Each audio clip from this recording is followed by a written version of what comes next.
passo para o professor Felipe. Ele vai analisar a questão da Lei 1079 de 50 e a nossa Constituição, o fato de ser uma lei de 50. Vou dizer o seguinte: o Ronaldo está ali, camisa vermelha.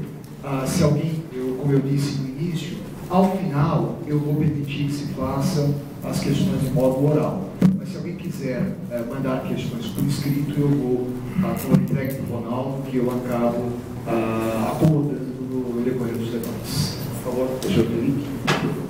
Bom, boa noite a todos, queridos alunos, ex-alunos, amigos de fora da faculdade que vieram nos prestigiar. Primeiramente, um evento histórico. Quero agradecer à FMU, principalmente ao professor Paulo. Histórico porque, diferente de vários espaços acadêmicos, estamos aqui efetivamente sendo técnicos, debatendo questões técnicas, e permitindo que todos os professores do departamento se expressem, trazendo a análise técnica da questão. Coube a mim analisar a questão de ser uma lei da década de 50 e realmente muito antiga, né? Mas, quando nós analisamos leis que são anteriores à Constituição, nós verificamos se ela foi recepcionada ou não pela nossa Constituição. Tá? A análise da recepção ou não de uma lei anterior à Constituição, nossa Constituição é de 88, ela é lá da década de 50, é uma análise de constitucionalidade, ou seja, se ela está de acordo ou não com essa Constituição, se ela pode ser recepcionada dentro desse ordenamento jurídico e continuar nesse ordenamento jurídico, apesar de ter sido feita antes da Constituição. E quando eu analiso uma questão constitucional, eu tenho que buscar os vícios de constitucionalidade, né? Então, verificar se eventualmente existe vício de inconstitucionalidade naquela norma. Tratando de uma norma anterior à Constituição, evidentemente não cabe falar em vício formal ou vício orgânico, né? O vício formal, que é aquele que trata da forma pela qual a lei foi feita, né? Se ela foi feita sob a égide da Constituição anterior, se ela atendeu a forma da Constituição anterior, ela está com a forma correta. Vício orgânico, aquele se o órgão que fez foi realmente competente. Igualmente, não temos muito que analisar dentro dessa questão. Daí vamos finalmente para o vício material. E daí o vício material, daí sim cabe debate, daí sim é pertinente debatermos se eventualmente há vício material ou não. O vício material é aquele que ofende diretamente uma norma constitucional na sua matéria, na sua essência, né? E para tratar desse vício material, eu tenho uma possibilidade, daí inclusive o professor Elivaldo nos separa em vício finalístico, né? Mas eu tenho a possibilidade de fazer a análise teleológica da lei. Meus alunos sabem aqui o quanto eu insisto para que vocês sempre analisem a lei de forma teleológica, ou seja, que busquem a finalidade da norma para saber efetivamente o que ela busca e se atende às determinações constitucionais. Então, nessa seara, nessa necessidade de buscarmos a finalidade da norma, eu trago aqui breve leitura do artigo 85, que são crimes de responsabilidade, os atos do Presidente da República, que atentem contra a Constituição Federal, e especialmente contra daí a existência da União, o livre exercício do Poder Legislativo, do Poder Judiciário, do Ministério Público, dos poderes constitucionais da unidades da Federação, o exercício dos direitos políticos, individuais e sociais, a segurança interna do país, a probidade administrativa, né, na administração, a lei orçamentária, o cumprimento das leis e das decisões judiciais, certo? E daí vem o parágrafo único falando que esses crimes serão definidos em lei especial que estabelecerá as normas de processo e julgamento.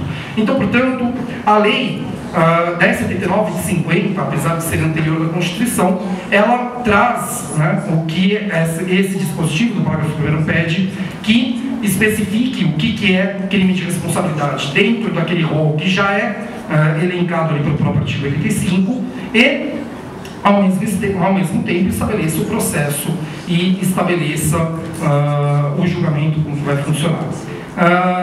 não há que se negar de forma alguma a necessidade de termos uma nova lei, de buscarmos uma nova legislação, mas isso não se confunde com a nossa análise de constitucionalidade. Quando eu verifico aqui essa teleologia da norma, essa finalidade da norma, antes de tudo eu tenho que trazer novamente, então, a questão, sem me alongar, até porque já trabalhamos, mas a diferenciação entre crime de responsabilidade e crime comum. No artigo 86, é claro e cristalino, que admitida a acusação contra o presidente da República por 2/3 da Câmara dos Deputados, será ele submetido a julgamento perante o STF nas infrações penais comuns ou perante o Senado Federal nos crimes de responsabilidade. Ou seja, eu tenho uma diferenciação dada pelo artigo 88 aos dois crimes, aos crimes de responsabilidade e aos crimes penais. E levo um órgão técnico-jurídico ao julgamento de um e um órgão político ao outro. Não há que se negar que o processo de impeachment ele tem um fundo político, mas também não pode se negar que ele também tem um fundo jurídico. Eu tenho que atender as duas coisas, certo? E daí eu tenho que verificar o porquê dessa finalidade, o porquê dessa diferenciação e qual a finalidade da norma. E daí eu vou remetê-los aos estudos de Carrete Malberg, lá em 1920. Nós tínhamos, lá nas revoluções liberais, a ideia de precisamos de um governo de leis e não de homens, governo de leis e não de homens, governo de leis e não de homens. E isso sendo repetido dentro da sociedade constantemente por mais de um século, inclusive fazendo com que Hans Kelsen fizesse aquela teoria do direito puro, ou seja, afasta todas as demais áreas do conhecimento da lei. Certo? Naquele período, em 1920, já há mais de 100 anos, repetindo que precisamos de um governo de leis e não de homens, Carrete Malberg denuncia na França um estado em que o administrador ele fazia tudo estritamente dentro da lei. Ele não saía da lei, ele tinha a sua administração preocupado em não desviar uma única vírgula do que a lei lhe estabelecia. Apesar de completamente imoral, de ter um governo leviano, esse administrador francês lá de 1920, ele não saía da lei, ele não cometia nada que pudesse ser tratado como crime na nossa concepção de crime comum. E daí você tem dentro do direito administrativo toda uma lógica de que, desde então, o controle da administração pública, e isso vai se repetir em várias leis, precisam ter um caráter aberto. Você não pode ter aquele tipo penal específico, porque senão o administrador, e daí seja qualquer administrador, por favor, estamos tratando de toda a possibilidade da administração pública, senão o administrador ele terá essa administração imoral, porém legal. E esse Estado, que Carrete Malberg chamava de mera legalidade, é exatamente o que a gente quer afastar. E daí a teleologia, não só da lei 1079 de 50, como de todas as outras leis que tratam de controle da administração pública, é exatamente essa característica de normas abertas que permitem a análise da moralidade administrativa, da finalidade administrativa e dos demais princípios elencados ali no artigo 37 da Constituição. Então, portanto, a finalidade dessa norma, ela é atendida dentro da expectativa de não ter tão somente atos específicos que permitam essa administração meramente legal. Então, na minha análise constitucional da Lei 1079 de 50, ela atende às finalidades, embora, evidentemente, seja possível atualizá-la, trazer para um direito administrativo mais moderno. Lembrando que nós temos a Lei de Improbidade, que é de 1992, que traz um rol muito vasto de atos de improbidade, enquanto que a Lei de Crime de Responsabilidade trata com apenas 9 dispositivos.